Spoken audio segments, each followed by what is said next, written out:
is a presentation of 3KG Community Broadcasting. You're listening to the Coach's Cage, presented by the Hamstra Group. Good evening, everyone. Welcome to Arnie's in Rensselaer for the Coach's Cage program on 3KG, thecage.com. Bob Kurtz along with Bill Kay, Jeff Gastineau behind the camera over there, and Scotty Miller running the board like always on Wednesday night. And we have a full house already. Talking to some players coming up in just a little bit from Rensselaer Central. But with leadoff man, Chris Meeks. That's an unusual spot for you. How'd you manage that today?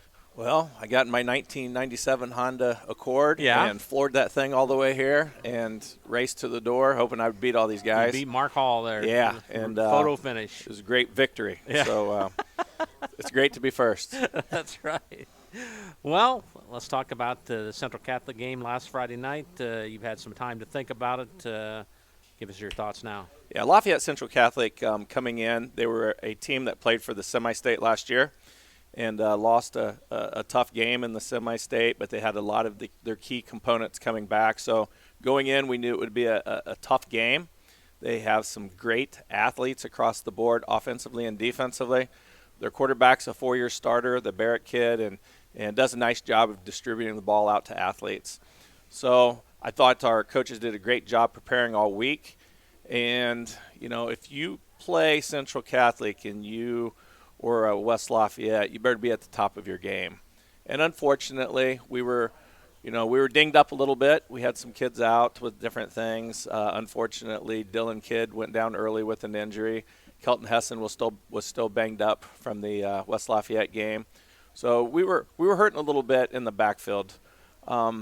They did some nice things. I thought we did some nice things. We had a lot of young kids out there, and one of the things I want to stress is, yes, the game was 35-0. Yes, we got beat, but I was very pleased with the way our kids played. I thought our kids played hard. We had a lot of kids experiencing their first Friday night lights, whether it was this past Friday or this year. And one of them's here, Kenza Johns, kid that came out as a senior. So a lot of these kids are learning on the fly. And it's tough to learn on the fly against a West Lafayette or a Central Catholic. So, yes, we've taken it the last 2 weeks, 56-0, 35-0, but I think we've grown from it. I think people can see that we have a lot of youth that's coming up, and our senior leadership has done a great job pulling them in, helping them learn on the fly, and getting better and better as we go. Coach, I know you probably don't have anything to mess with the scheduling and stuff. Doesn't year after year you got to play these Lafayette schools back to back? Can't you get them split up somehow? Is there ever a good time to play them? I mean, it's a perfect storm for them this year. They got both of them have a lot of players back. We're young. We've got a nice group of seniors, nice group of juniors, but we have a lot of young kids, freshmen and sophomores, that are playing for the first time as far as playing varsity level. The speed's different, the physicality's different. So a lot of learning to do, but what better situation? And as long as our kids compete, which they did last week, we're going to get better from it. So, I think you'll see some of these kids. I think these guys will tell you from the West Lafayette game to the Central Catholic game, and I'm going to pull a kid's name out real quick, Diego Hernandez-Reyes. He got forced into the running back position early in the West Lafayette game. Played 4 quarters against the number 1 team in 3A, and learned a lot. We watched film, talked about some different things as far as squaring up to the hole. The game's a lot faster. We got to play quicker.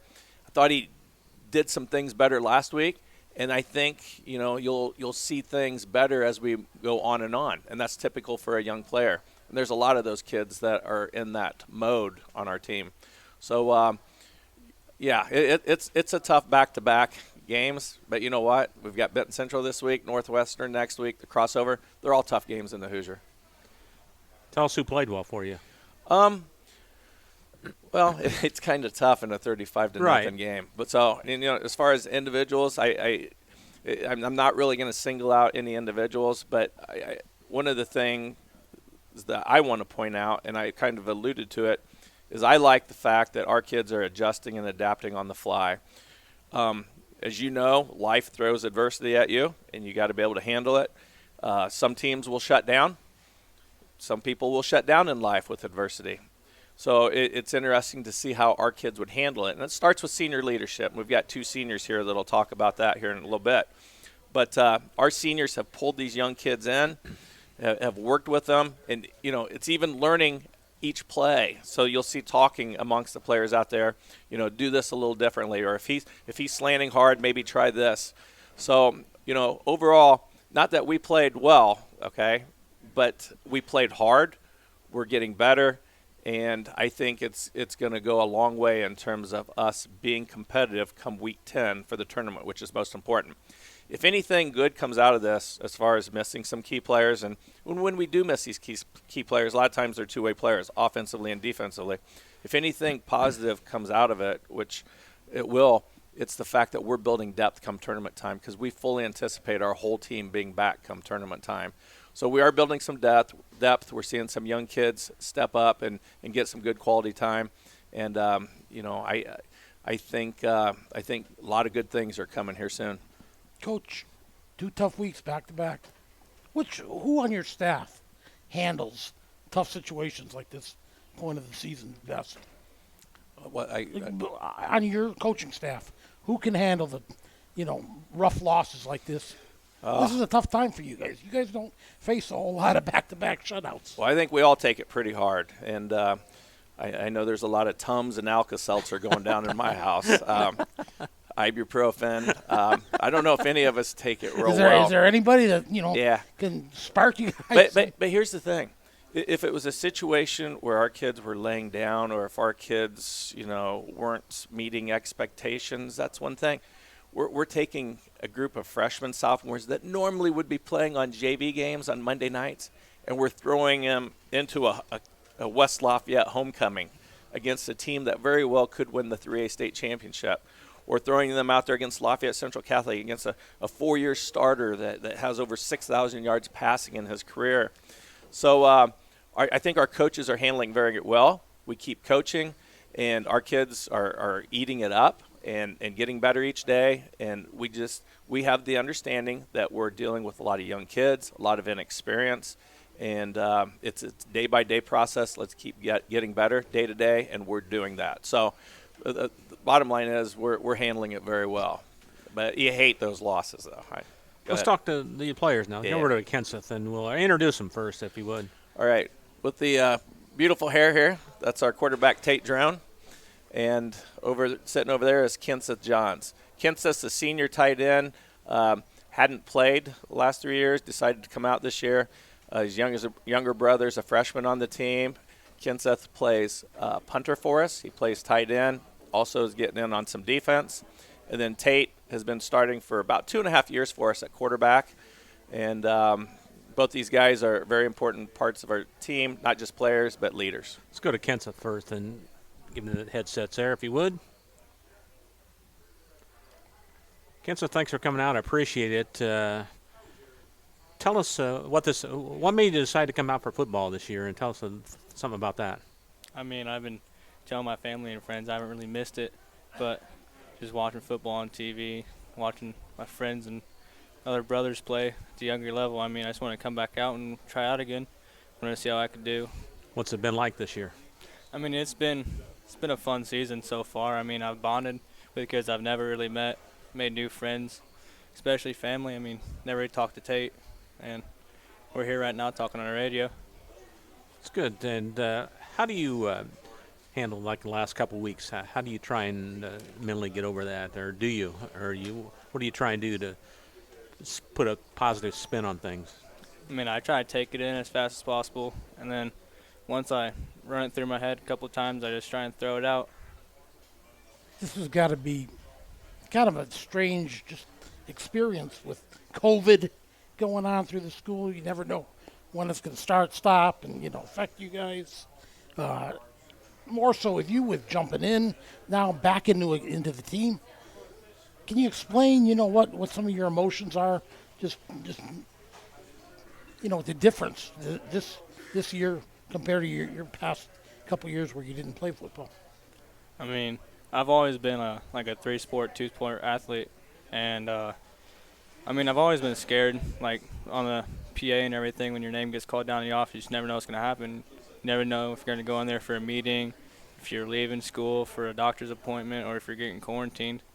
And unfortunately, last year for wrestling, the day of conference, me and one of my other buddies got quarantined like an hour before on the bus. Oh, wow. That's tough. Tell us about your role as a punter. How'd you become the punter, and what makes a good punter? Well, I mean, I've really just been like involved in kicking my whole life. I played soccer and everything, and I've always been like wanting to be like that punter on TV on an NFL team. And so I started like practicing at home and stuff. And then once I got the shot to be a punter for high school, I tried out and ended up being pretty good at it. How much time do you and Tate work together as trying to get your pass routes together and your offense together, gelling? I mean, in practice we'll run our plays and stuff, and we'll run ideas through each other. We'll communicate after school, during school, after practice and stuff. And just during game time, it's just kind of like a click. I mean, he'll know when to throw it to me. He'll know when to throw it to another passer. You had a really nice catch. I think it was on a slant pattern last week, I think. Did you have a completion? Yeah, I had multiple. Did you, can you build off of that? I mean, come back to the huddle, everybody's saying, hey, great catch. Or how, does one play affect the game for you at all? Not really. I mean, No. I'll feed off a good play. I'll learn from a bad play. And I'll just try and bounce ideas off the other players. If I do something bad, if we do something bad, if we can't, like, control a block or something, we'll bounce ideas off each other and see what we can do about it, how we can fix it. What do you hope to accomplish the rest of the year here as a team? I mean, we're hoping to do as well as possible right now. We're having troubles with, like, kids not being at practice and stuff, and we're getting all fugged up in practice and stuff. I mean, but once game time comes, it all just changes. Like, we all just click together and we just start playing. Offense or defense? What do you like best? I'm going to have to go with offense. Offense. Hand it over. Thanks for coming in. We'll talk to Tate now. Thank you, Kansas. We talked to this gentleman here in July, and some things have changed since then. Tate, what's your assessment of the season so far for the Bombers? I mean, we started off on a really good note, beating KV, and we haven't lived up to our ability. Like I'd say, KV was probably the best game we played all season, and we haven't been able to do that. But every week we come into practice, try and build off of that. We use that week as motivation because we know that's how well we can play, and we know that if we're going to do big things, that's how we need to play. So, I mean, yeah. You've had a couple of rough weeks. How do you handle that mentally yourself? I mean, I just look forward to when we get all our guys back and stuff, and I realize that, like Coach Meek said, there's a lot of young guys playing right now, and I realize that, and I think a lot of the players realize that, and I think we also realize that when we get all of our pieces back, that, I mean, we're going to be pretty dangerous team. Things will be different, yeah, for sure. It seems like, Tate, when you're at a small school, a lot of your teammates, most of your teammates probably, both of you guys are multiple sport players, right? Yeah. You said you're a wrestler. So, you guys, the other sports training, just thoughts about it, getting ready, does that cross your mind at all, or is it all football right now? It's all football for me right now. I mean, obviously I've had times where I've had other thoughts about just like getting excited or something like that, but I mean, I'm locked in. I had a good talk with Coach Meeks, and I'd say I've been locked in all season. It's got to be pleasing to Coach Meeks that you accept the younger players. Yeah. How do you mix with them to get them up to the speed of the varsity game? I mean, all summer we've treated them not like they were freshmen or sophomores. That like we haven't treated anyone really based on grade. We just treat them as a part of the varsity team. We don't look at their age. We don't look at what they might be lacking. We just bring them in. We treat them as friends. So I mean, I think that's helped build their confidence up, and it's helped build our confidence in them up. With that in mind, you as a guy who's played quarterback now for your third year, do you work at all or talk and give tips or try to bring along the younger quarterbacks? Oh, yeah. Corbin Matthews, the backup quarterback, he's a freshman. I'm always talking to him whenever we're in practice and he's taking varsity reps, giving me a breather or whatever it is. I'm always talking to him, making sure what he's doing wrong and making sure he fixes it and what he just has to be better at. So. Is that stuff that, somebody helped you with when you were? Oh yeah, just starting? when Eli Hickman was my quarterback and I was the backup, and he would always have those conversations with me, and it just helped me become a better person. I realized I need to do that for Corbin. So, I mean, yeah. Let's talk about the rest of the year. What do you hope to accomplish, not individually, but as a team, the rest of the year? Sectional championship, I think. Obviously, win all the way to the championship, and then win a sectional championship, I think, would be our main goal. That's what I think our focus is. How important is this game Friday night for you? It's as important as every other game we've had this season. We have to come out. Obviously, the last 2 weeks we haven't played very well. We have to come out. We have to show that we're a team to be reckoned with, and we just have to come out really good and strong, like we want to be there. And then, I mean, got to use this week. We got to do good this week and build off of it for the rest of the season. What would have to be different? You've got 3 games left now. A couple games you probably should win. You don't even know who you're playing that third week. Say you draw Andre in the first week. What do you guys got to do different now to be able to, line up with those guys and beat them? Honestly, we've been preparing the same every week for every team, regardless of how good or bad they are. We were prepared the same. We look at every game the same. So if we drew them first round, then we would go out. We'd take care of business. We'd do whatever we needed to that week to get ready for it. And, I mean, it'd be no different than having to play them in the sectional championship game. Would you rather run the ball all the time, have good running backs for you, and make your job a little easier, or do you like to throw the ball? Or I like a mix of both. I think I like passing it, and I like having running backs that I'm able to fall back on sometimes to get some yards. But, I mean, obviously I want to pass. So I don't blame you there, that's for sure. Anything else, Billy? No. I have a couple people that I wrote down during school I'd like to thank. Go right ahead. Sure. So start off, Mr. Jones, Mr. Hickman, and Ms. Schmidgerker. The coaches, Coach Nowlin, Coach Zacher, Coach Lyons, Coach Hickman, Coach Hannon, Coach Stevens, Coach Phillips, and Coach Meeks. The band director and the band director's name's Mr. Collar, and Coach Hare for the cheerleaders.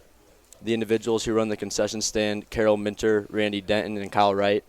Gary Brosh and his crew that run the clock, and Russ Martin on the PA. The men who keep the chains, Kenny Healy, Mike Lyons, Denny Healy, Rick Owens. The Bomber fans that show up every Friday night. My 2 little brothers, Beck and Merrick, who are ball boys for the team. And obviously Coach Meeks. Our trainer, Mrs. Cook, and Ashley Webb helps out sometimes whenever she needs help. Mr. Wood mows the field, and Chris and Andrew Northcutt, who paint the field. And also our custodians help get them ready for it. And I tried to include everyone, but if I forgot anyone, I just wanted to thank you. And then it means a lot the senior season. I have a lot of people that are able to help us. I mean, we wouldn't be what we are without you guys, so I just want to say thank you. How about your fellow students? It seems like one thing that always impresses me about Rensselaer is the student body and stands. Yeah, we You always hear 'em? Yeah, we always have a great student section. I love that they all come out and do. I mean, they get excited for the games as much as we get excited for the games. So I really love that about our student section. Man, I like that. He wrote everything down there. Yeah. That makes you ought to take notes on that for taking. Oh, he does do that. He writes them though, don't you? Tate, thanks a lot. Yeah, Appreciate it. no Hand it problem. back to Coach Meeks there. Well, that's impressive, man. He had the whole list there. I like that. Yeah, I'm still trying to figure this thing out, so I have to write mine down. All right, let's talk about this week. Okay, so Benton Central, they, throw records out. It's a Hoosier Conference team. They always play us extremely well, and anytime we play them, our kids that have played against them know that they play tough. They get after it. What I like about them is, they play the same schedule we do. They may not have the most sparkling record, but you won't know that playing them. And just a few years ago, we were down there, and it was an 8-7 game. We were down 7-0 the whole game, and we scored with like 2 minutes to go and went for 2 and got it and beat them 8-7. We fully anticipate a tough ball game. We have been beaten 56-0 and 35-0 in our last 2 games. So I think our kids understand that we are by no means a favorite going into this game. It's at their place. So we better be scratching and clawing for every yard and every tackle we get, and we will. And we've practiced that way. I thought we had a great practice today. So they have a new coach, lots of enthusiasm, and they have great athletes. So I've seen those kids play in football. I've seen them play in basketball. I've seen them play in baseball. They have some great athletes. So we're going to be ready for a dogfight, and I'm sure it will be a dogfight. Last thing, give us a report on the younger Bombers. Yeah. Let's start with JV. Our JV played Lafayette Central Catholic. Again, when you're playing so many young kids up at the varsity level, you're kind of depleted a little bit at the JV level. So when I say that, I mean we have kids out of position, a lot of out of position. But the kids played hard. They lost a tough game the other night, 24-0 at Central Catholic. A lot of good, positive reports. Our middle school played. I went out and watched them Saturday. They played a doubleheader with North Judson, and it was a great doubleheader. Two very similar programs. Both teams like to run the ball, mix some play action pass in. And our seventh graders lost a very tough game. I think it was 8-0. But then our eighth graders won a very nice game. It was like 24-6 maybe, 24-12. But regardless, I thought both teams looked very good. And then the all-important, I know this is what you're waiting on, is the flag football. So we got about 100 kids playing flag football. You come out to a Sunday afternoon to Rensselaer Football Stadium. You'll see a lot of kids out there throwing the ball around and catching the ball.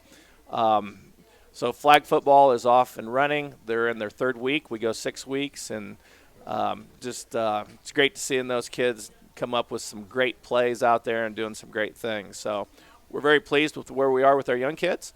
We're moving on through the season, and hopefully we start getting some fall weather. I'm a little tired of these 85-degree days. I'm ready for some 50, even 45-degree days. Getting closer. I like sweatshirt weather. There you go. So Chris, thanks for coming out, and you guys, thanks for coming, all right? Guys. all right, hey, thanks, guys. Good luck next week. Chris Thank you. Meeks, Tate Friday. Drome, and Kenseth Johns from Rensselaer Central has been our guests. Back with more of the Coach's Cage right after this. Thanks, guys. For over 60 years, Hamster Group has helped build America. In 1958, a small Northwest Indiana builder began constructing homes. Through the years, by following the motto, quality and integrity you can depend on, Hamster Group has grown. Today, Hamster Group's associated around the country with homes, schools, shopping malls, churches, medical buildings, and more. So for your next project, large or small, and quality and integrity you can depend on, call 219-956-3111 and speak with the experts at Hamster Group. High-quality personalized dental service is what they do at Hillcrest Dental. For over 40 years, generations have relied on Hillcrest Dental for beautiful, healthy smiles. Dr. John Ayler and Dr. Jack Drone look forward to seeing you for your next dental visit. For information or to set your appointment, call 219-866-7117. That's 219-866-7117 or visit hillcrestdental.net. Hillcrest Dental is a proud sponsor of all high school athletics. Meet you at Arnie's, Rensselaer's go-to pizza and so much more. Pizza, sandwiches, burgers are here. Don't forget about dessert. Wings, cheese sticks, garlic bread too. Arnie's pizza menu has something for everyone. Dine in or carry out in the best pizza in town. Located across from St. Joseph's College in Rensselaer. Call 219-866-9999 and meet you at Arnie's. Working with our customers has been Kentland Bank's trademark for 87 years. We're dedicated to making your visit a lasting one, and helping you achieve your goals is our #1 priority.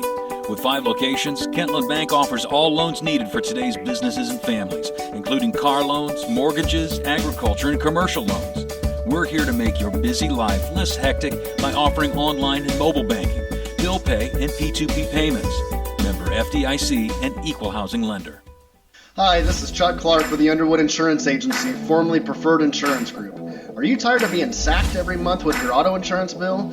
Do you feel you just pay your premium to your agent and never hear from them?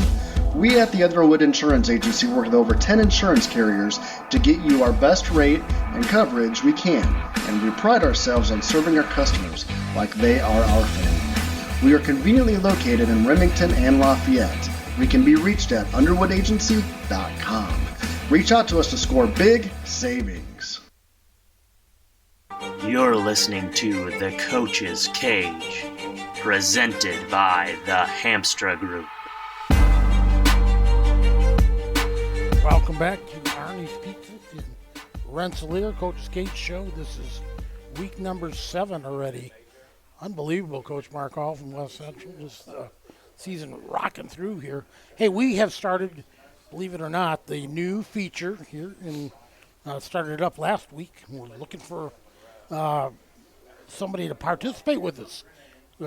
We have a Arnie's Pizza trivia question every week, where you can win a $10 gift certificate from Arnie's Pizza with the right answers. This is a two-parter that we started off with last week, and the first part is on September 16th, 17th weekend. What teams from the 3KG coverage area won? And those, of course, our coverage area includes West Central, North White, KV, North Newton, South Newton, Tri-County, and Rensselaer Central. So again, what teams won week of September 16th, 17th that weekend? Our second question, our second part of this question is, what was the score of the West Central North Newton game that weekend? Give us the score of the North Newton West Central game that weekend. Coach Hall, you could probably answer both of these, but I don't think you're qualified. I'm not eligible. You're not eligible. We got to DQ you because they're too easy for you. The first person to come in and tell Jeff Gastineau, who's right here by the door. Hey, everybody knows. He's running Jeff. the camera. Everybody knows Jeff. Tell Jeff the answer to both those questions, and you'll win. You'll walk away with a free $10 gift certificate to Arnie's Pizza. Use it today or whenever. Whenever. Yeah. And keep listening. We'll have a new question for you before the end of the show here for next week. Mark Hall has joined us now from the West Central Trojans. Mark, tell us who you played and how you did last week. Yeah, we played Gary Westside last week, and they beat us 52-14. We played okay at time periods, and score. They score 52, and you only score 14. It probably doesn't sound like it, but they're a big school. They're a 4A school. They've got a lot of big guys up front. I think every one of their linemen was 300 pounds or plus, and that was their starters and backups. Then their running back was really fast as well, pretty stocky kid, and we don't match up against 4A schools very well. The start of the game, we did force a turnover on their first possession. We ended up going 3 and out, had a punt that wasn't a very good punt. It's about, I think about a 10-yard punt maybe. So they got good field position. And then we forced them to a 4th and 2, and then we allowed them to the outside, and they scored on that 4th and 2, ended up scoring like a 40-yard touchdown run on it. And then we got the ball, went right down the field, scored. Matched it 8-8. And then they got the ball and went down the field, scored.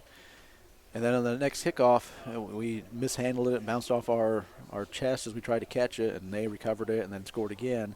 And then by halftime, we had scored again as well, and we made it 32-14 at half.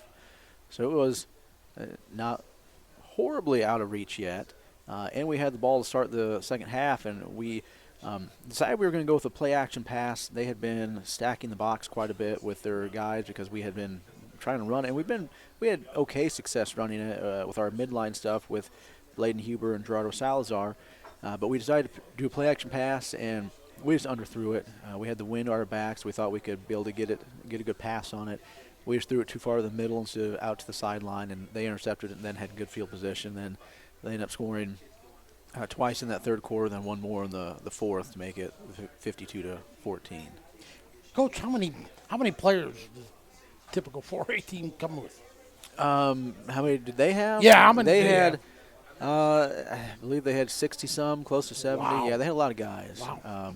Compared to your, mid-20s? Yeah, we have 28 on the roster right now, and 26 healthy guys. So, yeah, there's a lot of guys. They just kept, like that fourth quarter, they just had platoons of people coming in, and we sent out our guys we had, and they just had platoon after platoon going in there. So now, is that just a 1-year deal or a 2-year deal? It's supposed to be a 2-year deal, but hopefully we can get something figured out. It's for us. There's no reason for us to be playing it's a no 4A school, and for them, it doesn't do much for them either. Right. So right. It's one of those things that last year we had the opening going forward, and that's the only team that responded. So hopefully we can get something figured out as we go forward. Anybody play well for you there Yeah, tonight? Bladen Huber, he played well. Gerardo Salazar, each of them had, I think, 70 yards rushing and a score. So both of them played really well offensively for us. And then Bladen Huber, last 3 weeks in defense, has been all over the place.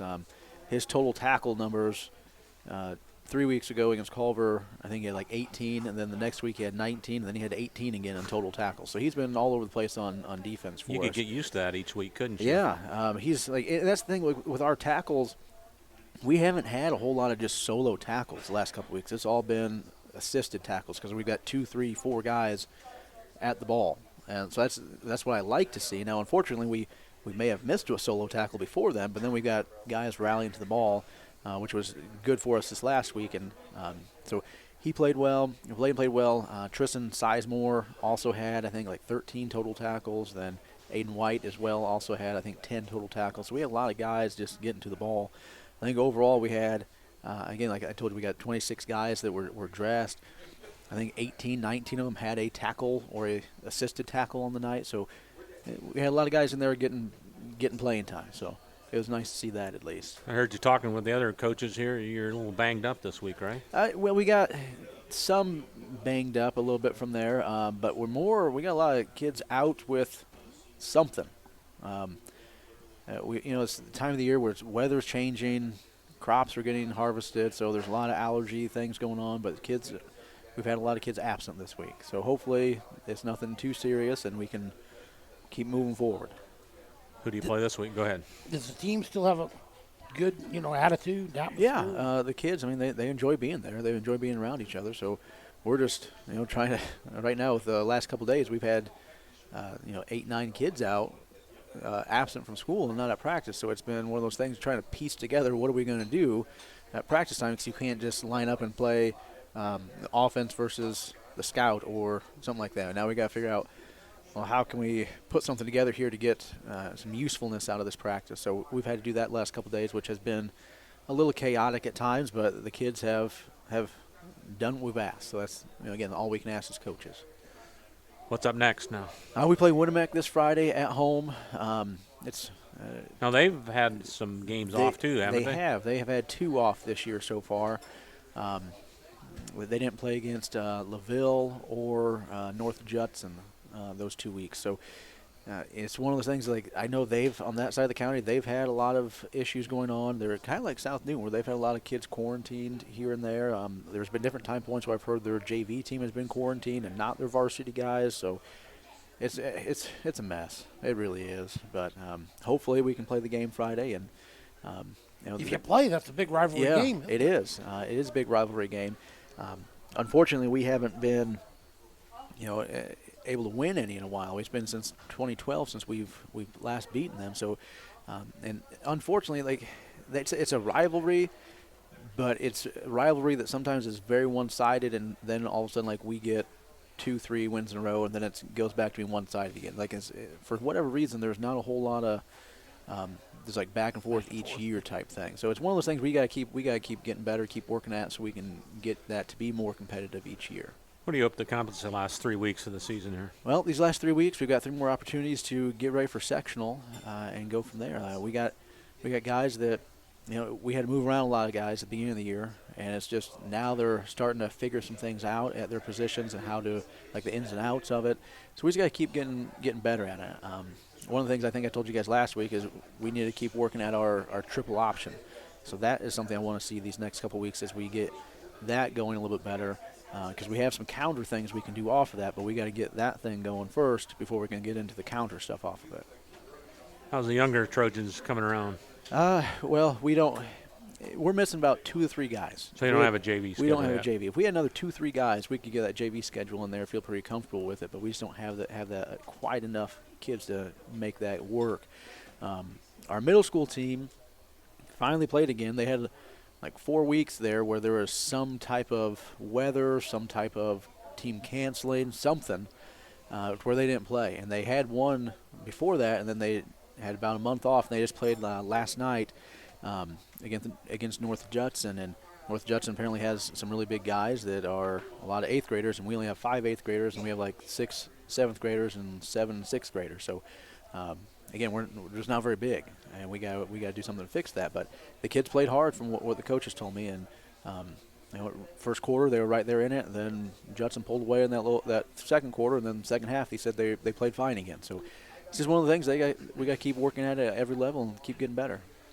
Is it a case of kids just don't want to play football at a young age, or why is there so low numbers? A lot of the teams around us have like Pop Warner, things like that, and we've never had one. One of the things that we have had start in the last few years, and hopefully this eventually will get to us at the middle school, high school levels, is we've had a former coach for us, Mike Holly, has started flag football with the youth, with I think it's kindergarten through 4th grade or kindergarten through 5th grade, something like that, or it might be 1st through 5th. But they this year have been having over 30 kids at it. So that'll be something that hopefully going forward will benefit us at the middle school and high school levels. Sure. Anything to promote football for young kids, right? I mean, it's one of those things like, maybe I think that some of the other teams do this too, where they have flag football. They do. That's just having them play football. It doesn't have to be tackle. We can do tackle later on, but once just getting them to understand the fundamentals, how to throw a ball, catch a ball, be able to run is huge, and be able to get in position to eventually make a tackle, but now get in position to pull that flag. We can add those next steps in, but getting that foundation will be huge for us going forward. Is there any way maybe to, get in with another team, co-op with Winnemac or something within their I don't know. youth programs like that? Or? Like there's other youth programs around us, and I don't know why. Like when I got over there, I always had the question of why haven't we had more of a youth program, and I've never really had a great answer. Did you have it at North Newton when you were over there? When I was at North Newton, there was Pop Warner already established, and there were a lot of kids out there then. That's what I thought. Yeah, a lot of kids, and we used to have, they would be out of the practice field when we were getting done with practice at the high school level, so that we'd be able to go out and hang out with them.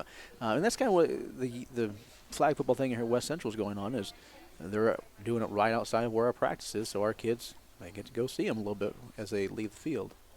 Yeah, because it just seems to me like there's a decline, not just in West Central, but all the schools with people participating in football, especially the younger kids. Well, at West Central, I think the more the issue is we have a decline in just overall student population. That's true, too. Like when I got to West Central, we had like 290 kids. It's not that, huh? We're down to under 220 right now at the high school. So that's in 10 years, we're talking about 80 kids. So that's a lot of kids just missing. Absolutely. So if you divide that out by 4 grades, you're looking at around 20 kids per grade, and say that right now we're a little over 100 boys at the high school, and we've got 28 of them playing, so a little bit under 30%. If we have, 80 more kids, take 30% of them, so we're 50% are boys, so 40 of them, and take 30% of that. I mean, we're adding another 10. Well, you're doing the math there. I can't handle the math there. I mean, then we're at close to 40. Right. So if we have, I don't think it's. So you need to get the enrollment up. Get the enrollment, yeah. So that I think is probably the bigger thing. Yeah. Okay. Mark, thanks for coming. I really do appreciate your insight every week, and good luck. And we'll talk to you next Wednesday. Okay. All right. Thank you. Thanks, Mark Coach. Hall from the West Central Trojans, back with more of the Coach's Cage program right after this. For over 60 years, Hamster Group has helped build America. In 1958, a small Northwest Indiana builder began constructing homes. Through the years, by following the motto, quality and integrity you can depend on, Hamster Group has grown. Today, Hamster Group's associated around the country with homes, schools, shopping malls, churches, medical buildings, and more. So for your next project, large or small, and quality and integrity you can depend on, call 219-956-3111 and speak with the experts at Hamster Group. Hi, this is Chuck Clark with the Underwood Insurance Agency, formerly Preferred Insurance Group. Are you tired of being sacked every month with your auto insurance bill? Do you feel you just pay your premium to your agent and never hear from them? We at the Underwood Insurance Agency work with over 10 insurance carriers to get you our best rate and coverage we can, and we pride ourselves on serving our customers like they are our family. We are conveniently located in Remington and Lafayette. We can be reached at underwoodagency.com. Reach out to us to score big savings. High-quality personalized dental service is what they do at Hillcrest Dental. For over 40 years, generations have relied on Hillcrest Dental for beautiful, healthy smiles. Dr. John Ayler and Dr. Jack Drone look forward to seeing you for your next dental visit. For information or to set your appointment, call 219-866-7117. That's 219-866-7117. Or visit hillcrestdental.net. Hillcrest Dental is a proud sponsor of all high school athletics. Working with our customers has been Kentland Bank's trademark for 87 years. We're dedicated to making your visit a lasting one, and helping you achieve your goals is our #1 priority. With 5 locations, Kentland Bank offers all loans needed for today's businesses and families, including car loans, mortgages, agriculture, and commercial loans. We're here to make your busy life less hectic by offering online and mobile banking, bill pay, and P2P payments. Member FDIC and equal housing lender.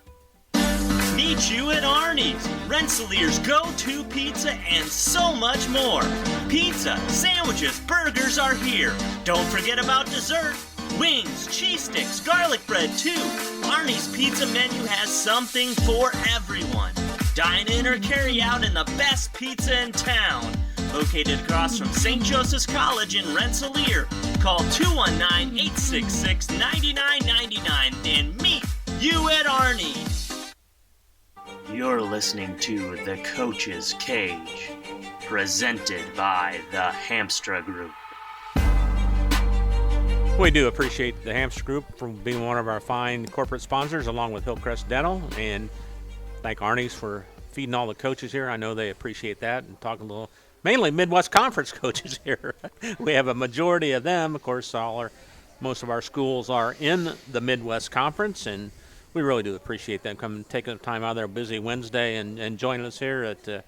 Really enjoy talking with Eric Davis from Tri-County. Eric, thanks a lot. What's it like talking with the Midwest Conference coaches over here? It's like a little get-together each week, isn't it? Yeah, you get to know these guys, and, I've known Scott for a long, long time, from when I was an assistant at Logan and he was at Cass. Now, that has been a few years, right? Yeah, and, Mark, it's always good to catch up with Mark Hall from West Central, and so I don't know what the perception in the community or on the outside is, but generally speaking, we all get along pretty well. Do you know, obviously you know each other's coaching styles. If you know a coach, does that help you out in your preparation for that game that night? It does to some. I mean, maybe a little bit, I guess. We all know basically. Well, I won't say we all know whatever all of us are going to do, but we got a pretty good idea what their core convictions are, and so. But the vast majority of your preparation comes from film and film study and that kind of thing. Tell us who you played and how you did, and a little bit about the game last week. Well, we ventured over to Monroeville, Hoagland area, southeast of Fort Wayne, and played Heritage High School. I felt like out of the gate we didn't compete very well. They kind of jumped on us real quick. They went down and scored fast, and got an onside kick and went down and scored again. And they kind of dominated the first quarter. But then in the second quarter, we kind of responded a little bit. We just didn't punch the ball in. I think we possessed the ball for 10 minutes of the second quarter and moved the ball well and, just didn't execute in the red zone. And, that would have been nice to have seen that next step and got back into the game, because I think we could have potentially been 21-14 at half, maybe 27-14 at half, something like that. Instead, it's 27-0, and it feels and looks a little different than I guess the score looks different than what it would have looked like if you were there watching the second quarter, I suppose. Is that tougher on a young team like you guys got when you don't, take advantage of what you could have? I think the hardest part is understanding when the tide starts to turn is how to put your foot in the ground and push it back. And I think we're still learning how to do that. I think that's going to come with time. We just weren't ready to do that Friday night. Second half? Second half, we came out and we were able to do some nice things. Corbin Lawson made a big catch from Kobe Baylor down their sideline. and we were able to punch it in and put some points on the board. And, ultimately the game was decided by that point. And, I think it ended up 42-6, I believe. Baylor's still playing quarterback, starting quarterback for you? He is. He's doing a nice job. He's, it's like anything else. He brings a certain set of skills to the table, and Corbin Lawson, who was and still may see snaps at quarterback, each have kind of their own little niche in what they do well, and Kobe Baylor really does a nice job of he makes good decisions in running the option, and he throws the ball well, and he gives our receivers a chance to go make a play, and he certainly gave Corbin a chance to make a play, and Corbin made an amazing catch on their sideline. Eric, when you have a real young team like you do you try and stress patience, that you say, if you keep working at it, keep doing the things you're supposed to do, and eventually things are going to be headed in the right direction? This week's kind of been junction week for us. We kind of told our kids, we got to learn how to compete. And I guess that's like I said earlier, putting your foot in the ground and pushing it back. And so we've been at our kids. Our kids have played a lot of football. Our younger kids are not freshmen anymore. They're just not. They haven't been freshmen for some time. I tell them they're sophomores now. They've played more than most of the freshmen in the state of Indiana. And so this week's kind of been a gut check week. And you know what? I told our kids tonight, we competed tonight in practice like I've never seen us compete before, and that's a very good thing. Now, they're either going to be figure it out or be mad at me, but I told them after practice, as much as we're on you right now, I was very happy to see you respond to that. And I think that's the important part, is that our kids – hey, see you, Mark – is to see our kids respond to that adversity and practice, and then go out and compete. And so they need to hear that too, and they certainly heard that tonight after practice. Got a big week ahead of you, right? Yeah, I was going to say myself, probably your kids got to be looking at the schedule and looking at the record here, 0-6 coming in. Sure. 0-5, you got to see this as a winnable game, right? Well, we feel like, and we've told our kids this, if we go out and compete, and we play physical and we limit mistakes, that this is a game we can be in and we can win. Now, if we go out, we make mistakes, we don't compete, we don't play physical, well, then it'll be like every other week. So, or I shouldn't say that, because that's not necessarily how we've played the whole season, but you get what I'm saying. If we go out and don't play to our strengths, if we don't take advantage and play better in those areas I just mentioned, that it's going to be a tough ball game, because everybody's trying to win. They're trying to win. We're trying to win. They're practicing. We're practicing. So, it's competitive. That's the nature of the game. Is there anything that do you look as coaches, the coaching staff, saying, boy, how can we jazz this up, trick play, whatever, or do you just try to pound fundamentals and do your blocking and tackling and, I think it always comes down to fundamentals. I think with high school kids, I think it's okay. The fun stuff, yes, absolutely. We want the kids to enjoy playing. We want the kids to have fun, but at the end of the day, you can never lose your root in the fundamentals with young kids and with high school kids in general. I mean, they're high school kids. And so fundamentals are just absolutely critical to developing your team and developing your roster. It's senior night now, is it? It is, You indeed. don't have many, do you? We have six seniors. That's all right. And we have a seventh foreign exchange student he's a junior, but he's basically a 1 year and out the right. So Peyton Stark and Corbin Lawson have done an amazing job this year with some. They faced a lot of adversity. I appreciate how they come to work every day, and I appreciate what they're trying to do as far as lead the team.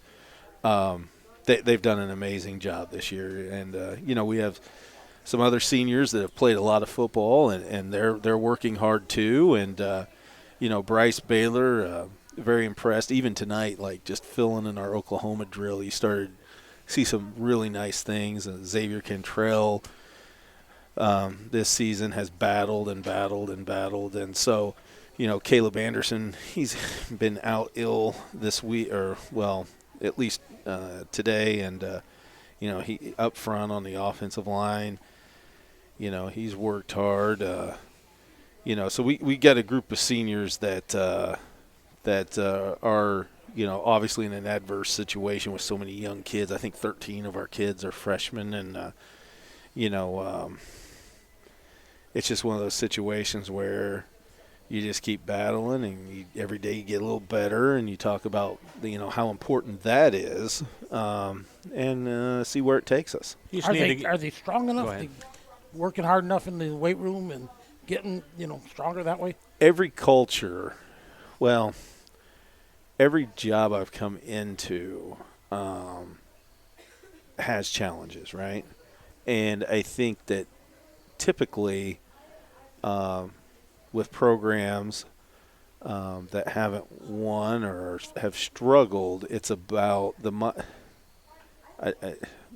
kids, have to be rewarded for what they're investing. And so if you're not winning, it's kind of like I got to go get mine. And that's a mindset that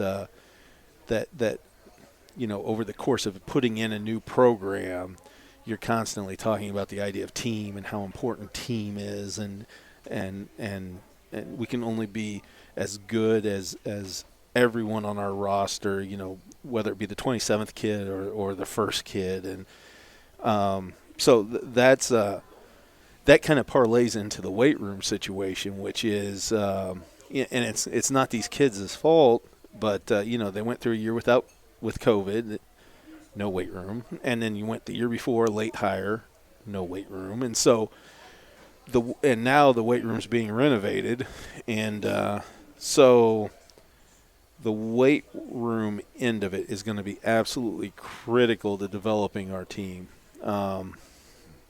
We're just kind of in a holding pattern until we can get that renovation completed. Talk more about Friday night's game. Yeah, it's going to be a game where they're physical. You play Frontier? Yes, Frontier out of Chalmers. Coach Burge is going to bring his squad to town. They're very physical. They've kind of went through a transformation. If you go back to the Atticus scrimmage, they're an I team, and then we didn't play, or no, they played on a Saturday week one, and they were a spread team. And then as the seasons wore on, they kind of evolved back to an I team, and they run some spread still too. But offensively, they got some big guys up front. 15's a nice athlete. They do a nice job with the offense. Their defense has kind of evolved as well. They're kind of a bear, what we call a bear, a 3-0-3 up front with a mic. So they're going to try to kind of limit our angles. What they do doesn't fit well with what what they do takes away some things that we like to do. So we're going to have to be creative and innovative with our schemes up front. But they're going to play hard. We're going to play hard, and it's going to be one of those games. It's going to be a battle, and the team that makes the fewest mistakes and executes well is going to be the team that has success. How are the younger Cavaliers, middle schools, doing? We played Caston last night in middle school ball, and it was we lost the game. But overall, over the course of the year, we've battled well, and I think Caston has a really, really nice middle school squad, to be truthful with you. But I think we're 2 or 3-1 on the season, and we got to keep developing and keep all is not lost when you lose a game. Right. It's that's an opportunity to go back, look at what you need to improve upon, get a little bit better, identify those things, get a little bit better, and go out and battle the next week. And so we're looking forward to the next few weeks of middle school football and see where that takes us. Reserve team still playing and playing hard. We played Sheridan Monday night. We lost. They're 3-1. Their lone loss is to Western Boone, so they're not they're not a joke. Right. So next, I think we got Carroll Monday night, and the following week Harrison comes to town. So it's going to be kind of a fun couple of weeks for us. Absolutely. But that's, you know what, they get to play, they get to go out and see where they need to get better and what they're doing well, and that's the name of the game. Eric, thanks for coming out. I really do appreciate you stopping by and chatting a little Tri-County football. Good luck, and we'll talk to you next Wednesday, okay? Thank you very much. Thanks, Eric Coach. Davis from the Tri-County Cavaliers, back with more of the Coach's Cage program right after this. Meet you at Arnie's, Rensselaer's go-to pizza and so much more. Pizza, sandwiches, burgers are here. Don't forget about dessert. Wings, cheese sticks, garlic bread too. Arnie's pizza menu has something for everyone. Dine in or carry out in the best pizza in town. Located across from St. Joseph's College in Rensselaer. Call 219-866-9999 and meet you at Arnie's. Hi, this is Chuck Clark with the Underwood Insurance Agency, formerly Preferred Insurance Group. Are you tired of being sacked every month with your auto insurance bill? Do you feel you just pay your premium to your agent and never hear from them? We at the Underwood Insurance Agency work with over 10 insurance carriers to get you our best rate and coverage we can, and we pride ourselves on serving our customers like they are our family. We are conveniently located in Remington and Lafayette. We can be reached at underwoodagency.com. Reach out to us to score big savings. Working with our customers has been Kentland Bank's trademark for 87 years. We're dedicated to making your visit a lasting one, and helping you achieve your goals is our #1 priority. With 5 locations, Kentland Bank offers all loans needed for today's businesses and families, including car loans, mortgages, agriculture, and commercial loans. We're here to make your busy life less hectic by offering online and mobile banking, bill pay, and P2P payments. Member FDIC and equal housing lender. For over 60 years, Hamster Group has helped build America. In 1958, a small Northwest Indiana builder began constructing homes. Through the years, by following the motto, quality and integrity you can depend on, Hamster Group has grown. Today, Hamster Group's associated around the country with homes, schools, shopping malls, churches, medical buildings, and more. So for your next project, large or small, and quality and integrity you can depend on, call 219-956-3111 and speak with the experts at Hamster Group. High-quality personalized dental service is what they do at Hillcrest Dental. For over 40 years, generations have relied on Hillcrest Dental for beautiful, healthy smiles. Dr. John Ayler and Dr. Jack Drone look forward to seeing you for your next dental visit. For information or to set your appointment, call 219-866-7117. That's 219-866-7117. Or visit hillcrestdental.net. Hillcrest Dental is a proud sponsor of all high school athletics. You're listening to The Coach's Cage, presented by the Hamstra Group. Hey, thanks for sticking with us tonight. We want to thank everybody for listening this week, every week. Welcome you to our 3KG, The Cage podcast at Arnie's Pizza, South College Avenue in Rensselaer. Tonight or today, we're looking for the first person to answer our new Arnie's Pizza trivia question. Winner will receive a $10 gift certificate from Arnie's Pizza. We've got 2 questions that we led off with here last week, and we're looking for the answer. On September 16th, 17th weekend, we want to know what teams from our coverage area won, who was in the win column that week. And, of course, our schools that we cover, North White, West Central, KV, Kankakee Valley, North Newton, South Newton, Tri-County, and Rensselaer. Again, what teams won on September 16th, 17th that weekend? And then, question number 2 is, what was the score of the West Central North Newton game? If you come on in, see Jeff answer. He's running the camera on our booth here. Give him the answer. You got the $10 gift certificate with 2 right answers. All right. I think. Go ahead. We got another question, but might as Okay. well wait till later. Okay. I don't want to We'll do that. confuse it up too much. We'll get when Rao comes on. So There you go. James Broyles will join us now from KV, and Boy, it was just not a good week for the local teams here last week, was it? No, it was a rough one for us all. You played Lowell, and tell us the score and tell us about the game. Unfortunately, you ended up losing 49-7, and it was just rough from the start, right out the gate. They get the ball. We deferred, and they get the ball, and it's 61 yards straight up the middle. First play. Wow. I mean, does that shock your team and shock coaches? I bet, too. Oh, absolutely. Yeah. Absolutely. And, and it shocks us because the last 3 years, our scores for the Lowell game has been 10-7, 21-14. I mean. Final, you mean. Final. Yeah. And last year was 28-21. I mean, we've led every half like the last 3 years. Yeah, absolutely. Yeah. And so we're right there. So coming in this game, and we knew it was going to be tough. I mean, they were 2-3 coming into the game. And we knew we had to play well, but when that one happened, that was like, okay, hold on a minute, we got to regroup, and unfortunately, we just never could gain any type of momentum. Man, that's you're not expecting that, right? No, we weren't, and what do you do after that? Well, when that happens, what did you do? So brought the guys together. I mean, first we have a kickoff return. So it's like, okay, now here's our play. We got an offensive play here. Right. So we need to have something big. Let's get some momentum going here. And when we did, I think we returned the ball to the 35, 36-yard line. That's fine, a little bit of field position. And we would move the ball. I think we got it first down, the first drive, and then we just kind of fizzled out. And at that point, it's like, they get the ball, and they march right down the field. I mean, right down the field, and pretty much ran the ball down our throat, and we just couldn't do anything about it. How much is that when you get behind early? Does that screw up your game plan? I mean, does that throw it does. out? Or? Well, it does, and I think the thing that gets us, and we talked about this before, we had to match their physical play. We didn't do that. Then we had to limit negative plays. We didn't do that. So, at times we're sitting there.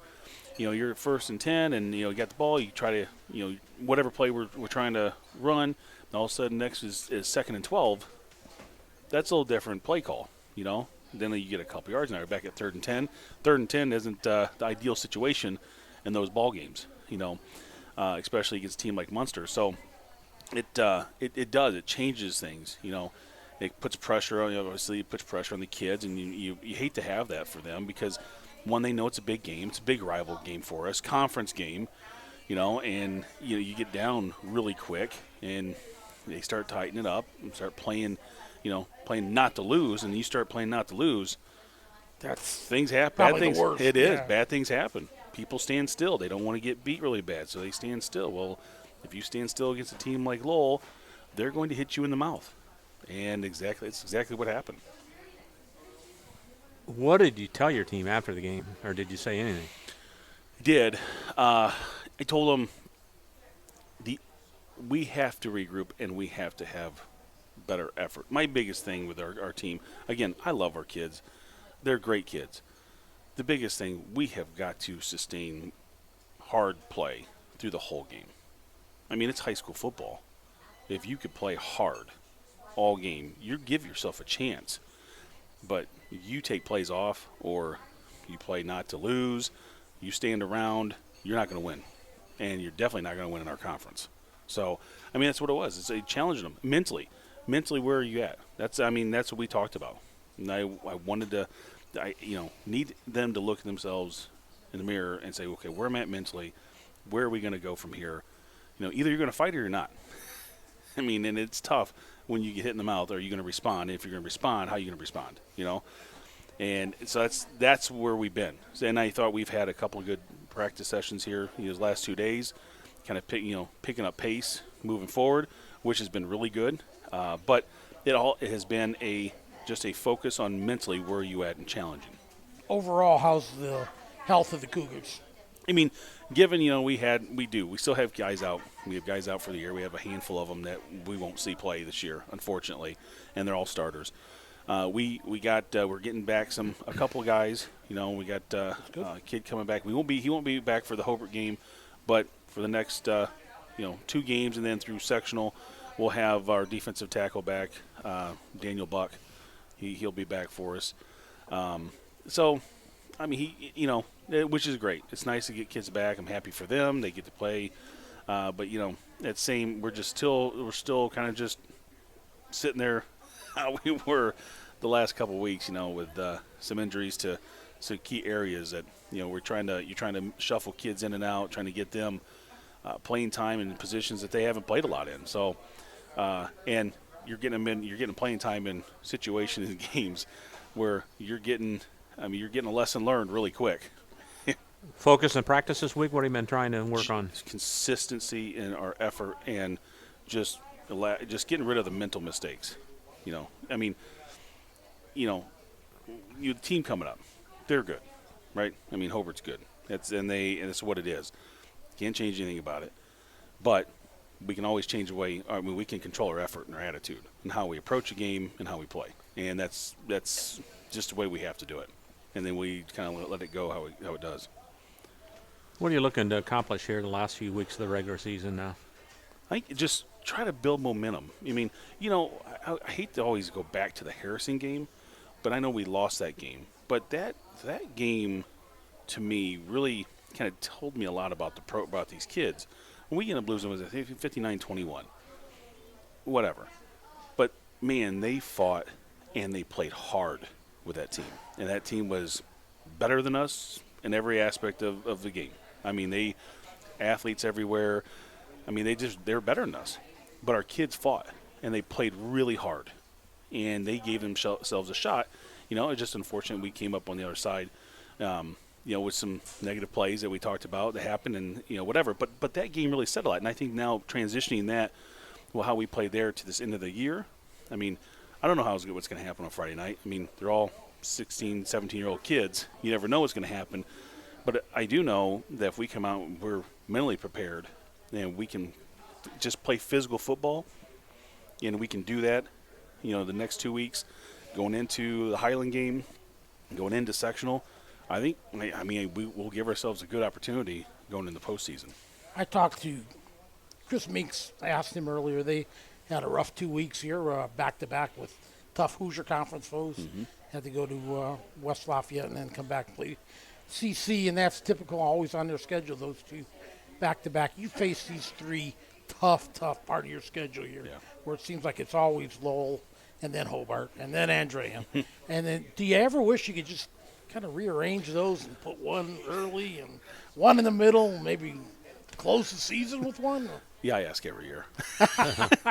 Is there a way we can move this around a little bit, put one up lower or higher? And, we do. And it's tough. I mean, it's a tough stretch. I mean, don't you just get banged up? You do. I mean, it's tough. I mean, because all of them are physical. I mean, you have the Lowell, which is a very physical football team. Hobart, athletes everywhere, and they're physical. And you go to Andrain, and they got athletes everywhere. And they're physical. I mean, but they're athletically, they're everywhere for them, I mean, they got kids coming in from everywhere. 5'8", yeah, I mean, they're coming in from Illinois. They're coming from Michigan. They got kids coming in from everywhere, so that are, 4 or 5 stars. So, I mean, it's tough. It's very tough. And, you hope what you try to do, and you want the kids to learn to use these games as stepping stones moving forward to approach this postseason. I mean, we always have looked at that to build some momentum, whether it's, whatever, offensively, defensively, you pick these moments, some bright spots out. Just play hard. Let's compete. We need to compete. If you compete, you help yourself, and then move it in and use what we've learned in these 3 games, win or lose. And I mean, because our sectional is a very winnable sectional. Once again, I mean, I know New Prairie's pretty decent, but I mean, still we can make some noise there. And just compete and keep fighting, and then we get to postseason. You're hoping, the kids have kind of acclimated themselves to this tough play and can move forward. Tell us more about Hobart. Man, Craig and that bunch of Craig, really good close friend of mine. We played together at IU, so we talk all the time. And they lost, the quarterback, the receiver, safety, defensive end, all those guys now they're in college playing sports, whether it's football or track. And you kind of think, all right, wonder what you got. Well, enters this kid. They have a freshman quarterback, I'm telling you, he's really good. And he was at Hobart before, and they moved away, come back to Hobart. But he's a really, really good quarterback, and they got athletes once again. You got a good quarterback back there that can throw the ball where you need to put it. I mean, you got kids that can somewhat catch.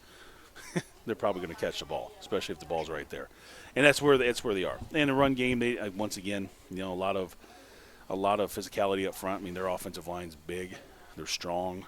For us, they look like Roncalli did to them. I mean, they're all, a lot of the guys come back this year. So, I mean, all the way around, they're a tough football team. They're really good. It wouldn't surprise me to see them move on to the state again. I mean, that's where they are in their program. So, I mean, it's going to be, it's at their place.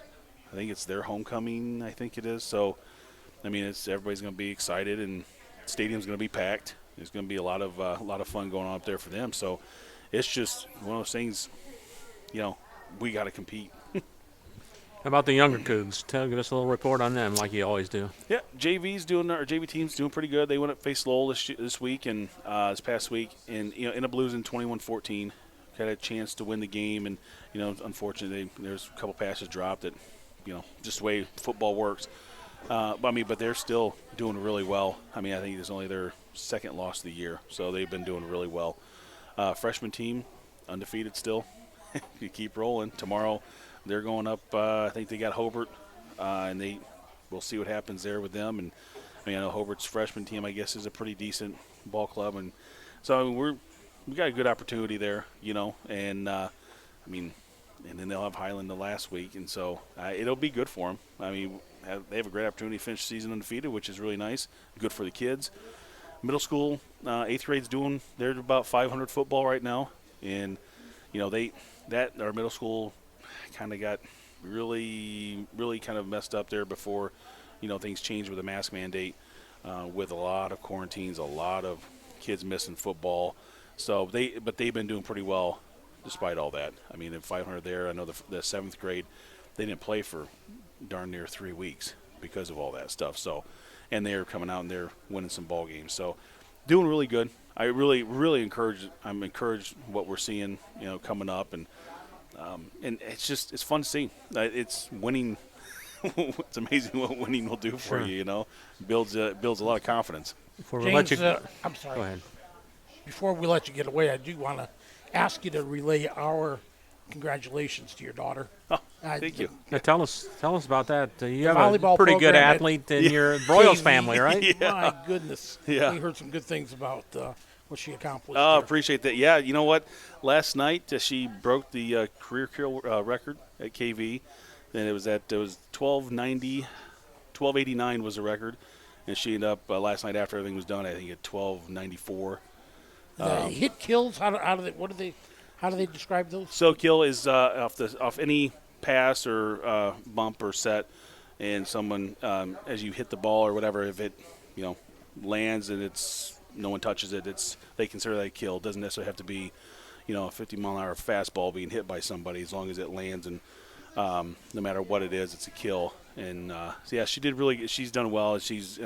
For 4 years have been really good. Well, I tell you, Kankakee Valley's had some great volleyball players in their day, so that's quite an accomplishment. It is. It really is. And over 4 years, she's had some unbelievable athletes, some great, setters, through her time that has helped her. So, but yeah, she did that. It was fun. Wow. Can't believe she's a senior. I know. Is she going to keep playing in college? I think so. Yeah, that's awesome. That's the plan for her. And I told her, so now what we get to do, she'll have her name up on the board there for the record. I said, well, you get yours and we'll get one with mine, because mine's still up there for a shot put. So it's kind of fun. Cool. So she plays other sports, right? She does. She's a softball player. So she's a pitcher and first baseman. So she'll start working on that too. And her club team for volleyball, they're going to get going here probably in November, December. They have a short season because they're all seniors. Right. Her club team this past year, they won the national championship, which is pretty neat, out in Las Vegas. Wow. And it's all the girls in Northwest Indiana, so that's kind of fun. Well, tell her congratulations from all of us here. I will do that. So, thank you guys very much. Really, anytime. we used to officiate volleyball back in our younger day, and we appreciate great volleyball. So we can't keep up with them anymore. We don't want to slow them down. We're way too old. So James, thanks a lot. Well, thank you guys very much. I Thanks, appreciate Coach. it. All right, James Broyles from the Kankakee Valley Cougars. back and wrap things up with Scott Rao from North Newton right after this. High-quality, personalized dental service is what they do at Hillcrest Dental. For over 40 years, generations have relied on Hillcrest Dental for beautiful, healthy smiles. Dr. John Ayler and Dr. Jack Drone look forward to seeing you for your next dental visit. For information or to set your appointment, call 219-866-7117. That's 219-866-7117. Or visit hillcrestdental.net. Hillcrest Dental is a proud sponsor of all high school athletics. Working with our customers has been Kentland Bank's trademark for 87 years. We're dedicated to making your visit a lasting one, and helping you achieve your goals is our #1 priority. With 5 locations, Kentland Bank offers all loans needed for today's businesses and families, including car loans, mortgages, agriculture, and commercial loans. We're here to make your busy life less hectic by offering online and mobile banking, bill pay, and P2P payments. Member FDIC and Equal Housing Lender. Hi, this is Chuck Clark with the Underwood Insurance Agency, formerly Preferred Insurance Group. Are you tired of being sacked every month with your auto insurance bill? Do you feel you just pay your premium to your agent and never hear from them? We at the Underwood Insurance Agency work with over 10 insurance carriers to get you our best rate and coverage we can, and we pride ourselves on serving our customers like they are our family. We are conveniently located in Remington and Lafayette. We can be reached at underwoodagency.com.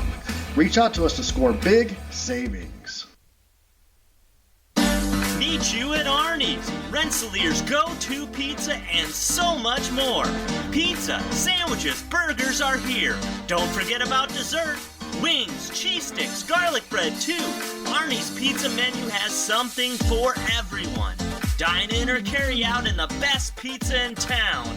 Located across from St. Joseph's College in Rensselaer. Call 219-866-9999 and meet you at Arnie's. For over 60 years, Hamster Group has helped build America. In 1958, a small Northwest Indiana builder began constructing homes. Through the years, by following the motto, quality and integrity you can depend on, Hamster Group has grown. Today, Hamster Group's associated around the country with homes, schools, shopping malls, churches, medical buildings, and more. So for your next project, large or small, and quality and integrity you can depend on, call 219-956-3111 and speak with the experts at Hamster Group. You're listening to The Coach's Cage, presented by the Hamstra Group. All right, last but not least, the cleanup hitter, Scott Rao. Oh, go ahead, Bill. I'm sorry. All right, Wagon Wheel. If you're looking for some great food before the big game, anytime, stop by Wagon Wheel Grill in Rensselaer. From their famous Wagon Master Burgers to their great homemade chili, Wagon Wheel Grill is the place to go to satisfy your hunger needs. So for your next combination of soup and a hearty sandwich, Wagon Wheel Grill on South College Avenue in Rensselaer, or call to take it home or to the game, 219-866-9942. All right, Scott Rao has joined us now, and hey, we finally can talk to a winner here. Yeah, unfortunately, it's been a rough week for their team, except for North Newton, and you produced a victory. Tell us who you played and the score, and tell us about the game. Well, last Friday we went over to Frontier, playing in a conference game, and it was a good game. He always takes the opportunity, puts really big guys at running backs, and they try to play that power game, and so we struggled a little bit early, but hung in the game, and then they had a little bit of a drive, and it was like 4th and 7 or 8 from like our 25 or our 30-yard line. They'd driven down to there, and I think we were going to get a stop, and they came out in a little bit of a funky formation, snapped the ball, and we didn't cover one guy. He ran straight down the field and do it to him. Easy 25-yard touchdown pass, and nobody even close to him. And I started. Were you mad? Yeah, I was like, what? Well, I mean, a little bit, but I was more befuddled because I'm like, oh, how does that happen? Because and then when I talked to the guys on the sideline, what happened was the two safeties both covered the same guy, and nobody covered the other guy. So that's not good. I said, yeah, you you didn't happen to see each other standing right next to one another? Or, I mean, you look around at all, or so. But hey, things like that happen, and funny. and we had practiced a little bit on some of that stuff because we knew they did it. But you're like, But anyway, so they went up 6-0 on us, and then after that, we were able to put a decent drive together and went down and scored. We actually had 2 other opportunities to score, and we fumbled, but we drove all the way down the field, and the first one we fumbled inside the 10-yard line, lost that opportunity to score, but eventually we got it down there and we scored and went into halftime. It was 6-6 when we went to halftime. And then we came out in the third quarter and really did good, took care of the ball a little bit better. Went down, scored, went up 14-6, and then again, go up 22-6, which is what it ended up, and we were on their 5-yard line when we started taking a knee, or we could have scored again. But like I said, we had several opportunities down there. We need to do a better job of taking care of the football, I said. But Caden Rowland had an excellent game. We kind of went on his shoulders, put him at fullback, and he ran the ball 28 times for like 125 yards. Touchdown, the only negative part he had was the fumbles, but he handled the ball a lot. The guy's playing both ways, and he's got to get, you're going to be tired, and they're going to be, and he's dragging people, and he's running over stuff, and he's running hard. And I always told him, I said, I love the way you fight for extra yards, and you're doing all that, but you got to learn to hang on to the ball when you're doing that. That's because that's easy to do. That's usually when you have problems with hanging onto the ball. So he knows that, and he came back this week, and he's worked hard at fixing that issue.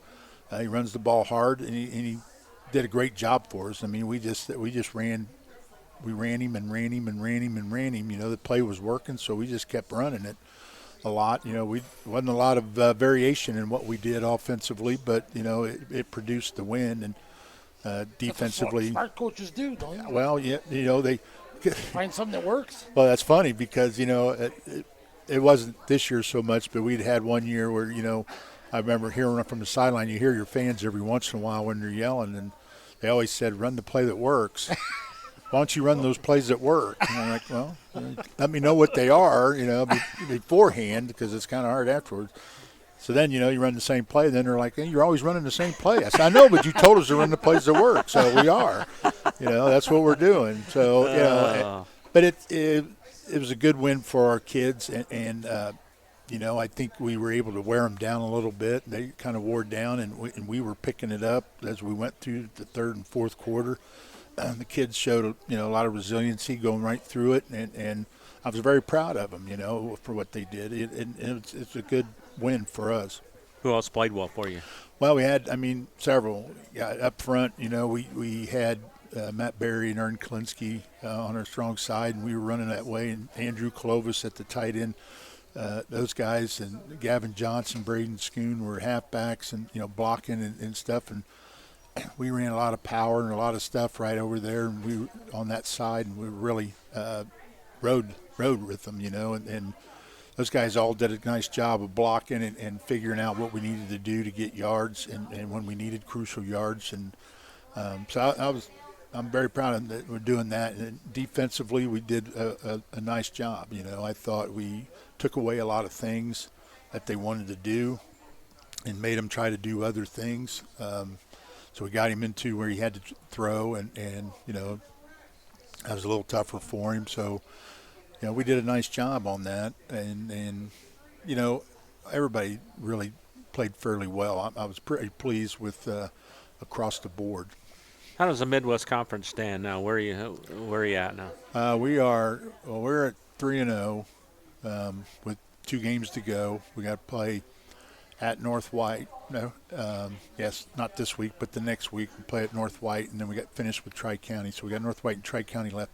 North White is also undefeated in the conference at this time, so it looks like in 2 weeks that'll be the showdown to see who's going to come out on top. As far as that goes, I don't know who else they have, but they've only played like 4 games.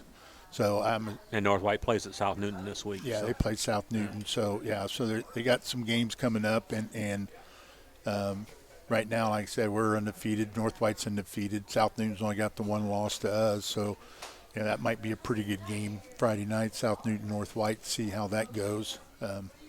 So, we're shooting for that. That's what we're really practicing for, playing for, getting ourselves ready for. We need to get to those last 2 conference games to reach that goal. Plus, if we do that, that also helps us reach the winning season goal. So that's what we're planning on. Pretty much a stranglehold on this conference right now last few years. Well, things have worked out well for us. I said going in, I always tell our kids, I said, the biggest thing you have to do is if you can get 11 people that play as hard as they can on every snap from whistle to whistle, hustle, because I said it really takes no talent to hustle. I mean, it's not that you're not, you don't have any God-given abilities or talent. Everybody's got the talent. Everybody can hustle. So play as hard as you can, and, usually good things will take place. And we've been fortunate to have some decent players. We've had some good athletes and good players that have allowed us to do that. But we have a lot of those middle-of-the-road kids, and it's like, I try to tell them, I said, every team's got really good players, and every team's got players that aren't very good. It's those middle-of-the-road kids who can get the most of them to play their best. And that's how you're going to win those games. I said, because I can go to every one of these conference teams, and they got 1 or 2 guys that are really pretty good. It's the middle-of-the-road guys that are going to make the difference between win and lose, and I really sell it to those guys, those linemen that never get, those guys that go through their whole career and they don't really have stats, they don't really have anything, but you need them. You got to get them to play well in order for you to be successful. Do you have the students, enough support from the student body? I mean, as far as players that go out there and play on a team. Is that at North Newton, is the tradition right now? It seems like small schools can go up and down, but you feel like you have enough kids that are playing and should be playing? Well, obviously, you always hope you could get more kids. We'd like to have more bodies, and there's kids that aren't playing that probably could play, that could contribute to us. I don't know for sure. But you look at the other sports, you got basketball and baseball, and you look for athletes, and a lot of times I look at the track team, and I said, hey, who runs the 400? And who runs the 300 hurdles? And if they're any good, they should be playing, because those 2 races are hard, because you got to sprint a long way on those. I said those kids are tough that do that, and they do it well. I try to get them. Sometimes they do, sometimes they don't, get them. But those are usually good. So you're looking at other sports, and you try to get it. I think we got pretty much what we can get. And we're hoping to build that up, through the junior high. We got to get the numbers up there. You kind of got to start at the lower. We're looking at the Pop Warner. We're looking at running a little bit of a mini clinic for the Pop Warner teams there in a couple weeks. They want, they reached out, and I'm talking with them, and we're going to have the high school kids work with the kids, because they get kind of excited when they do that and run through some practice drills and stuff. So, we're setting that up, and that's to build interest in the lower. So we'll try to do some of that, and I would like to get, the problem is with this pandemic and stuff, and with everything that's going on with COVID and being shut down, and because I really like getting the high school kids to go to the elementaries, and I go read to, if you go to the first graders or second, and do a reading thing, let our kids do it, and because a lot of those elementary kids don't know who our high school kids are unless they have a sibling that's up there. They don't come to the games. I like to see them, be a part of that.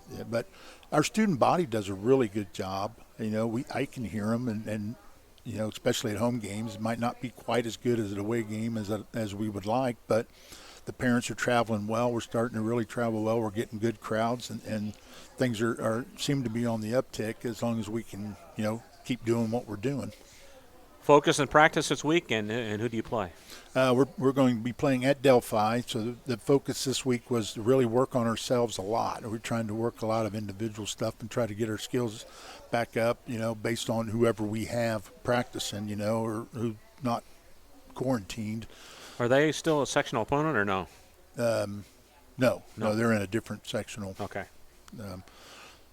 So we play them, and it's a really good matchup for us, actually. I like playing them because it's a game we could win, and we should compete well with them, but you have to play well to beat them, but you can beat them. They're a real solid, well-coached team, and they're going to come in and do the things that you need to do, and it's a good test for us, especially, like I said, getting ready then for the last 2 weeks of the conference, and kind of a tune-up for that, and then into the tournament, playing these kind of schools. So, our non-conference schedule with, Rensselaer, North Judson, KV, and Delphi kind of give us that mix. We're doing well in the conference, but we're not doing so well in the non-conference thing, which is why, we're at 3-3 for the season. So, I'm looking forward to it. I think it's going to be a very competitive game.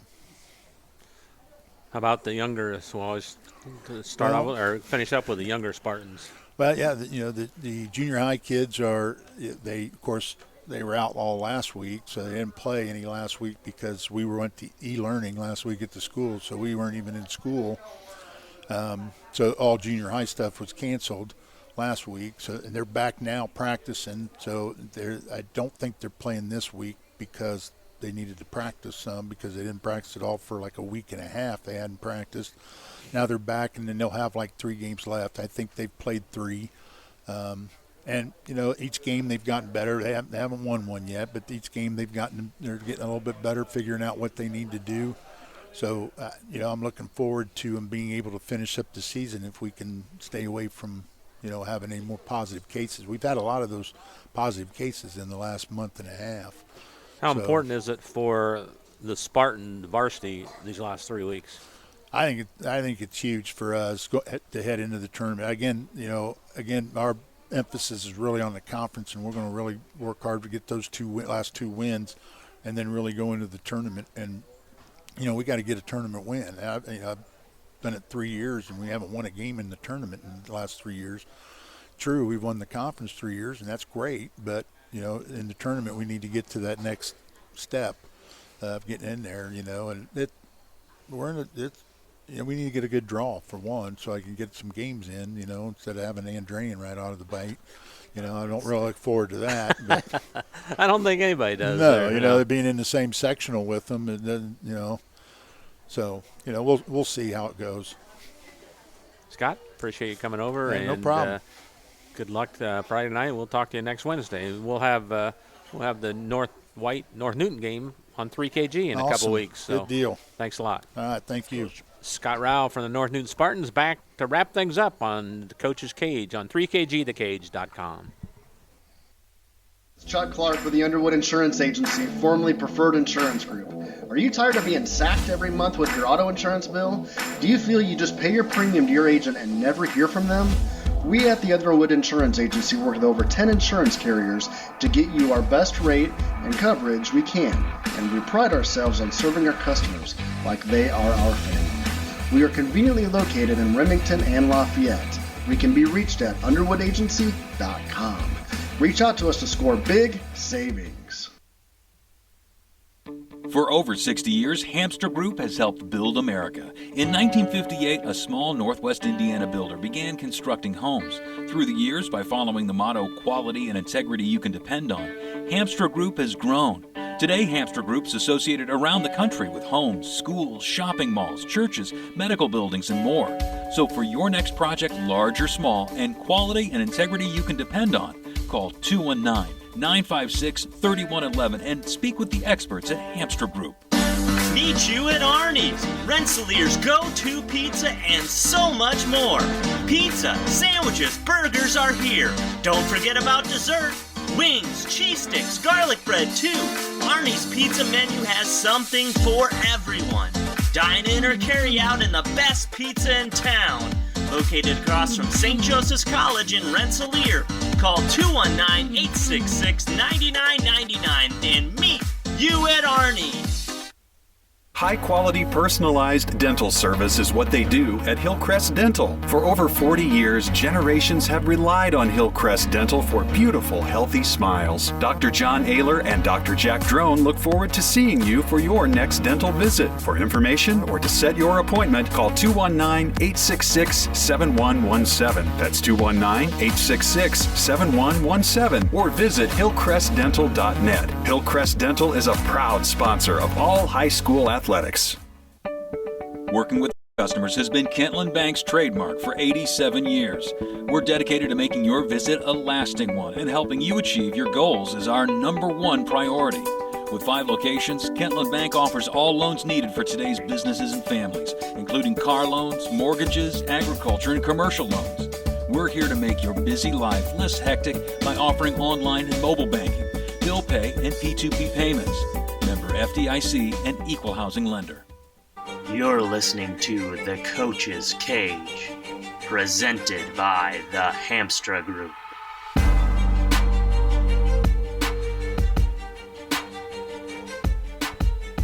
Thank you very much to the Hamstra Group and all of our fine sponsors. Without them, we couldn't be here every week with the Coach's Show. The games are fun, but I think this is maybe even more fun, Bob, because we get to see everybody and visit with all our friends. And the coaches and bringing the players too. That's just awesome, great. isn't it? That is. It really is. I enjoy it we so have a much great on participation from our coaches. Wednesdays and here at Arnie's, my goodness, what great hosts they are. It just seems like Absolutely. The coaches love coming here. Yep. And I don't know. It's just a lot of fun so far. So far, so good. One thing though, we want to catch on. We want to get it going. Here is our Arnie's Pizza Quiz. This is something new, folks, so the Arnie's pay Pizza attention Trivia here. question. You're looking a gift horse in the mouth here. This week, you got about 10, 15 minutes. Come on in. All you got to do is answer 2 questions correct. You see our big bear here running the camera he's right by the door. Everybody knows Jeff Gaston. All I have to do is walk in and say hi to He's Jeff. not so big anymore now. No, he's not. I like that. You guys are making me jealous, but I'm sure proud of both of you. You too, Bobby. You hit another milestone. You guys are shriveling up, disappearing on me.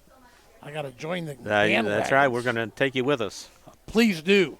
All right. Well, 3KG has, we cover 7 schools: North White, West Central, Kankakee Valley, North and South Newton, Tri-County, and Rensselaer on the week of September 16th and 17th. We want to know what teams won from our coverage area. Which ones were winner, which one weren't. You can find that somewhere on the internet. Absolutely. Pretty easily. If you got that answer, come on in, whisper it to Jeff, and he's going to give you a $10 gift certificate. But you got to know the part B, and that was what was the score of the West Central North Newton game that same weekend. Easily found on the internet, too. Same place. Come on in. Again, like we said. We're giving you $10, really. Giving you $10. Really? Now, not $10, but a gift certificate. If we don't catch it, we're going to start afresh for next week. So that one's washed away. If you don't catch us this week yet, we've got a new question for you, and that's, listen close. It's a new one. Rensselaer's Chris Meeks ranks as one of the top 25 coaches in Indiana in wins. As of September 28th, and that's today, what is his current ranking in the state of Indiana as coach as far as wins? Is he the 18th, 20th, 21st, 22nd, or 24th? Well, you're giving multiple choices. Giving him multiple choices. Man, so the answer's in there. That's right. I used to love multiple choice. You had a shot at it, then. That's right. 20% Your only shot. shot. Right. Yeah. Sometimes. Yeah. Okay. All right. So. And we'll again, mention that throughout our broadcast. We're going to, we'll keep doing it. This is just the second week. We started it up again. There's a couple questions floating out there for this week. One more on the Chris Meeks deal. Come on in, and I think if you come in and are looking for Jeff, you're going to be happy and have the Arnie's $10 gift certificate to boot. Hey, Denny. Now plan for about a 30-minute visit with Jeff. Well, that's how do you ever get away from? You ever get away from Jeff? We love Jeff. We kid. but we couldn't do things. Did you watch that scoreboard there going? I'm gonna get me a little bell for every person that Jeff knows that walks in the door. That's all he's been doing, shaking his right hand tonight with people he knows. Maybe we make him a politician or something. Maybe we ought to have a question KG where, party. who doesn't know the bear? Maybe stump the bear. Who doesn't know him? Give that guy $1,000 or something. I want to work on that. Stump the bear. Stump the bear.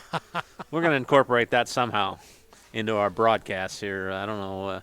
You and I can give away something. I don't know. This was fun this week, Bobby. It was fun. It was fun. And we should say Brad Vivas is normally here from South Newton, but he's got homecoming activities tonight that he couldn't get away from. So Brad will be here next week. We want to wish all these coaches good luck on Friday night. Where will we be, Billy?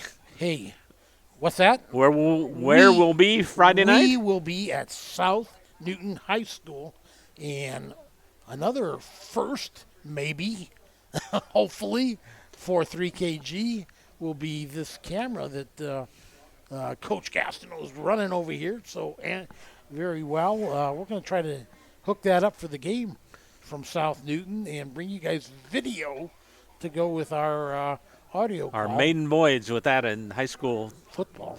Well, yeah, in the way we're doing it now. So anyway, should be fun. We'll give it a go. We'll give it a go and see what happens. Yeah. So it's North White at South Newton, Friday night on 3kgthecage.com. You can listen to us on our website or check us out on our Facebook page, 3KG Community Broadcasting on Facebook. You'll have the link for that there. So just go to that. You'll be able to watch the game and listen to it as it happens. So should be a great game. North White, South Newton battling for the top spot in the Midwest Conference. It really should be for this week. You talked up on the Midwest Conference a little bit, and it's been a kind of because we have all our coaches there. Well, yeah, most of right, them. So you're right, but I kind of thought I like the way it's lining up this year. Of course, you got some guys wish it was a little better, but right. It's still competitive here as we're getting towards the end of the stretch run, and it should be good. I'm looking forward to a good game. Pre-game starts at 6:15 Rensselaer time Friday night, and 6:30 kickoff. We've got a half-hour early start because splitting the difference between the Eastern time zone and Central time zone, folks. And then the next week, we're looking forward to that because we haven't been over to North White for, Jeff, I don't know how it's been ages since we've been over to North White to do a game. So, remember, what do they do? They go ring the bell, or what do they? There was something in the corner of the end zone there when they scored. Do you remember what I'm talking about? Yeah, I don't know. So it's all right. Don't bail me out here. I know what you're talking about, but yeah, I can't remember what they do. I think they have a bell that they ring. Neat tradition, yeah. And the field runs the opposite of what most fields are. So North White always had some great. You remember when they went for the state title? They won the state title back when my early broadcasting days, like '93, I think. I was just 2 years in back in those days. That was a heck of a team under Coach Jim Davis, right? Yeah, Jim. Yeah, absolutely. So Kirk Quaysbarth is the coach now. So that'll be 2 weeks from now. I believe it's the same starting time, the 6:30 Central Time start. So, hey, we got to get out of here, okay? And thank Arnie's for hosting us again, and thank all our sponsors for being a part of the show too, and all the coaches for coming in, and Scotty Miller, the board operator extraordinaire, Jeff Gastineau, indeed, running the camera great as always, and you and I doing the talking. So we're just along for the ride.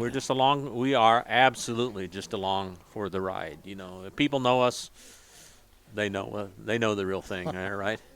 All right. Well, the ones that make the difference are these coaches and players. Absolutely. They do a great job.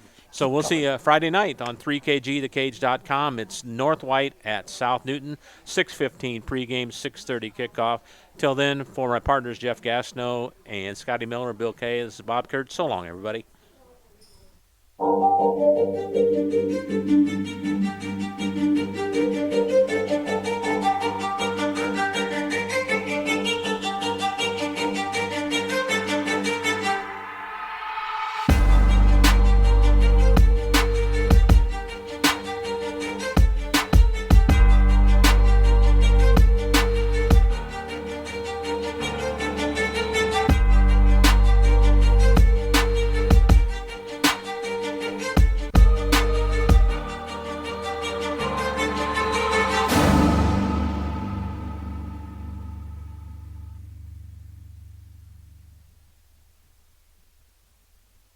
The proceeding was a presentation of 3KG Community Broadcasting.